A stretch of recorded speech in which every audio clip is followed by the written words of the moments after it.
Hello and welcome to autoX. My name is Karan Mathur, and indeed it was a sad day when Maserati discontinued its flagship two-door sports car, the GranTurismo, in 2019. But after a 4-year hiatus, they brought it back and it's better than ever.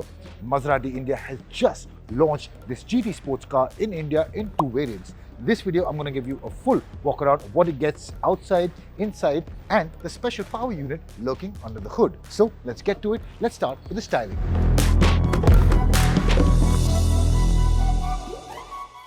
Now, if we start with the styling, it retains the familiar silhouette to the outgoing model, but of course there have been changes. It's lower, it's wider, and it's a lot sharper, and those edgy lines can be seen on the bonnet, quite long, and as a Maserati GT should be. Then you can see it gets vertically stacked LED headlight cluster. Now, of course, this is the Trofeo version, so you get carbon fiber accents all over. You can see them in the grille surrounds over here. Then you get blacked out accents on the diffuser and on the grille, whereas the Modena base version, that has a lot of chrome body trim all over. Then if you step to the side, the highlight have to be these forged alloy wheels. You get 20-inch at the front and 21-inch at the back, and these specifications remain the same for the base Modena version and the top-end Trofeo version. Speaking of which, this is the Trofeo version as I mentioned, and you get carbon fiber accents on the air intake on the side. These are pretty signature Maserati, these triple air intakes on the side. Then you get a full carbon side skirt. You get Trofeo badging on the side, and as you can see, the design is pretty clean. You get a butch shoulder line which runs all the way across the back, and overall the silhouette remains of a typical GT sports car. However, the back also retains some familiar designs but with added touches.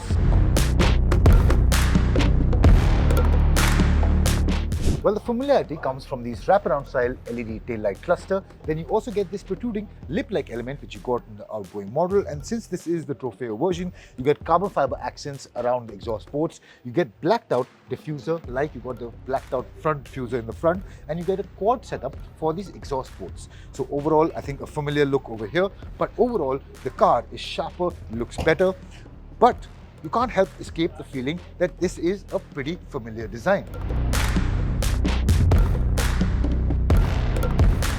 Now, once you step inside, you'll notice that it is quite Italian in here. High quality materials and decent fit and finish. Now you get a black and red theme interior. This is the Trofeo version as I previously mentioned. So you do get carbon fiber accents mostly on the center console. You get a chunky steering wheel as well.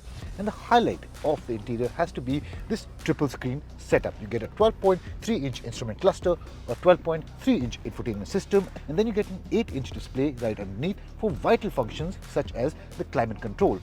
Now, another cool feature is this OLED digital display over here. Now, this doubles up as either an accelerometer, a G meter, or you can have a digital clock as well. Now, that can be customized to look like a vintage watch or a modern looking one as well.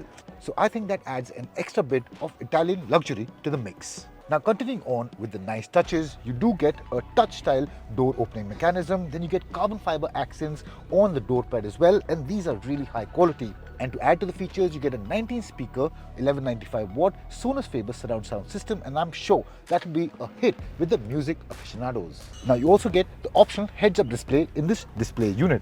Overall, the interior is quite nice place to be. I think you can spend hours of driving in this seat and the passenger will be equally comfortable. However, this is a GT model and you do get availability of 2 more seats. There too you get a center console with an armrest. You also get carbon fiber accents. You get some nice such as a Type A, Type C charging port. You also get a bottle holder. So overall, I think it will be quite a comfortable place for teenagers and kids, but fully grown adults I think will find it a bit tight. However, at the front, I get enough place for my headroom, shoulder room, leg room. Overall, I think it is a very comfortable place to be. It is not tight at all like other sports cars. And of course, the fit and finish, the feel of everything is extremely exquisite, and you will not complain about spending any time in this vehicle. So let's step outside, because I think the performance bit is also important, and this gets a special engine from its flagship MC Stradale.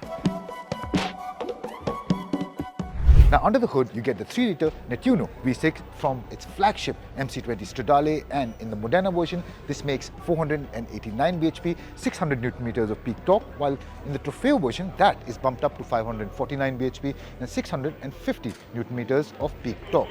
Now if I have to speak about the base version, that can do 0 to 100 in 3.9 seconds with a top speed of 300 km/h, while in the top end Trofeo version it can do the 0 to 100 run in 3.5 seconds with a top speed of 320 km/h. To add to the safety and mechanical specifications, this also gets level 2 ADAS for all your driving comfort.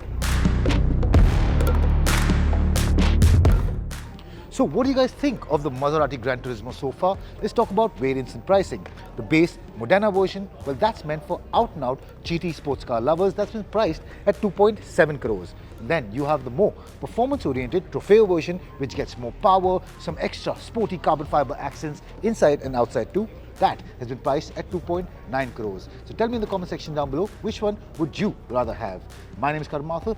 I thank you guys for watching. I'll see you guys real soon.